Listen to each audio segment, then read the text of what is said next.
Olá, queridos, tudo bem? Vamos fechar nossa série de revisão com propriedades da matéria, parte 2.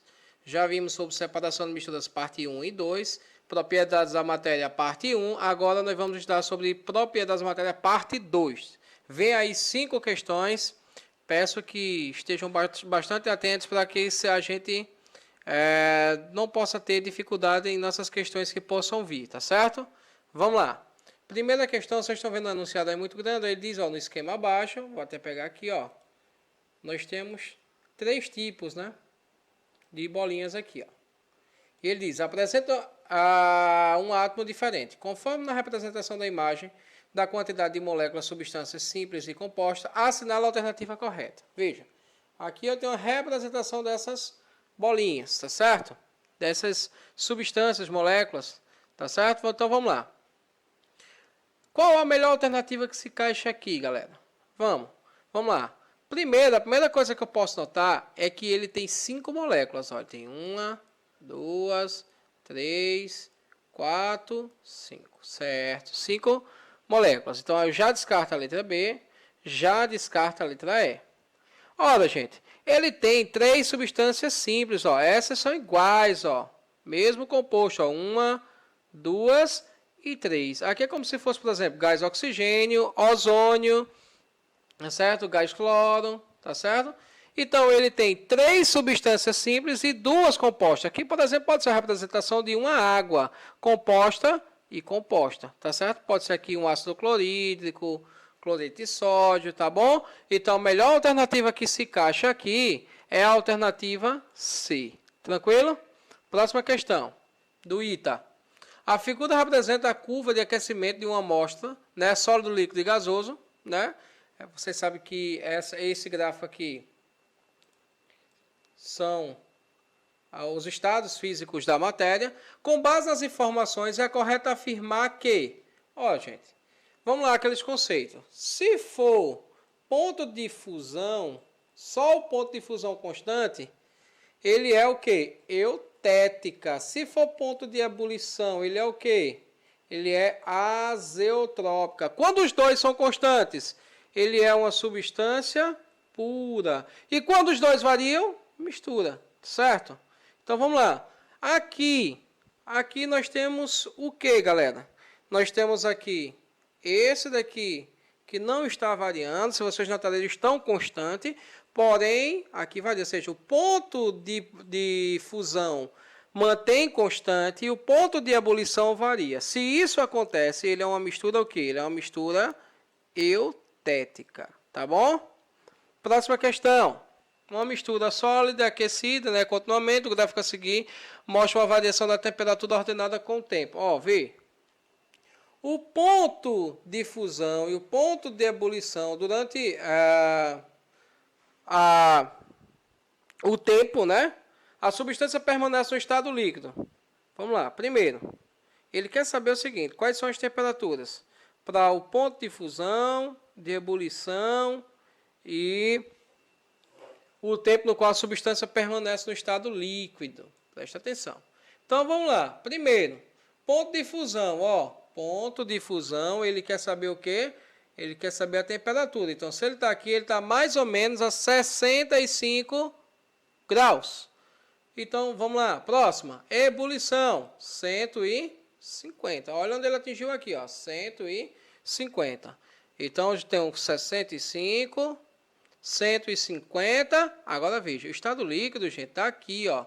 Ele tava aqui, né, no ponto de fusão. V constante. Aqui, ó. O estado líquido é isso daqui, ó. Então, veja, qual é aí? Ó, daqui para aqui eu tenho quanto? Eu tenho 5, tá certo? Então, a alternativa que se encaixa melhor é a alternativa D, tá certo? Vamos para a próxima. A curva de aquecimento, né, apresentada no gráfico, mostra a variação da temperatura em função do tempo de uma amostra de álcool vencida em supermercado. Então, veja, vamos considerar essas afirmações, né, uma análise desse gráfico que permite afirmar o quê? Vamos lá, gente. Ele é uma substância, deixa eu pegar aqui uma canetinha. Ele é o álcool da amostra é uma substância composta pura? Pura. Ó, veja que variou, permaneceu constante. Não. Tá certo? Qual a melhor, gente, alternativa aqui? Veja. A temperatura de ebulição é essa daqui, ó. Temperatura de ebulição. Tá certo? Mostra que esse álcool é uma mistura azeotrópica. Verdadeiro ou falso? Verdadeiro. Se o ponto de ebulição permaneceu constante, ele é uma mistura azeotrópica. Lembrando que o álcool, né, o ponto de ebulição do álcool é menor do que da água. Do álcool é 78 graus Celsius aproximadamente, da água 100. Tá bom, galerinha? Deu para compreender? Olha essa letra E. A temperatura de fusão variável, ó, variável, mostra que o álcool vendido em supermercado é uma mistura eutétrica. Não, se ele variou, não é eutétrico, não pode ser. Tá bom?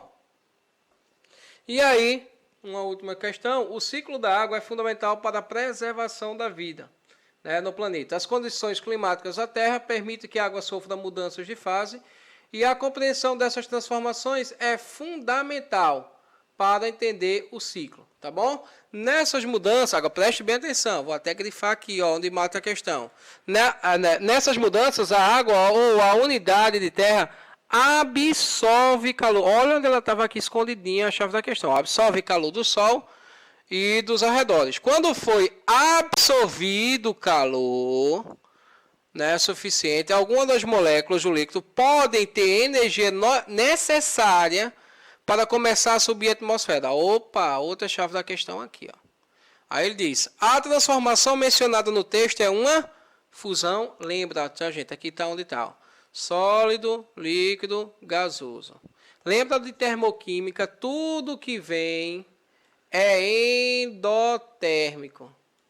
Tudo que volta, exotérmico. Lembra disso, viu? Gelo derretendo, fusão. Água entrando no ponto de ebulição, tá certo? Ou seja, tá entrando porque está absorvendo calor e assim por diante. Então, quando eu digo absorve calor, gente, sólido para líquido é o quê? Fusão. Líquido para gasoso é o quê? Evaporação. Concordam comigo? Então, só pode ser fusão ou evaporação. Não pode ser liquefação, porque ele está voltando é iso. Solidificação, porque está vindo o líquido para o sólido, também é iso. E condensação também não pode ser, porque está vindo o gasoso para o líquido. E ele é o quê? Ele é iso. Agora, quando ele diz energia necessária para subir para a atmosfera, aí, meu filho, está entrando aqui no estado de evaporação. Tá certo, galera? Boa revisão a todos. Está aí a nossa revisão de propriedades da matéria, parte 2. Espero ter contribuído aí com vocês.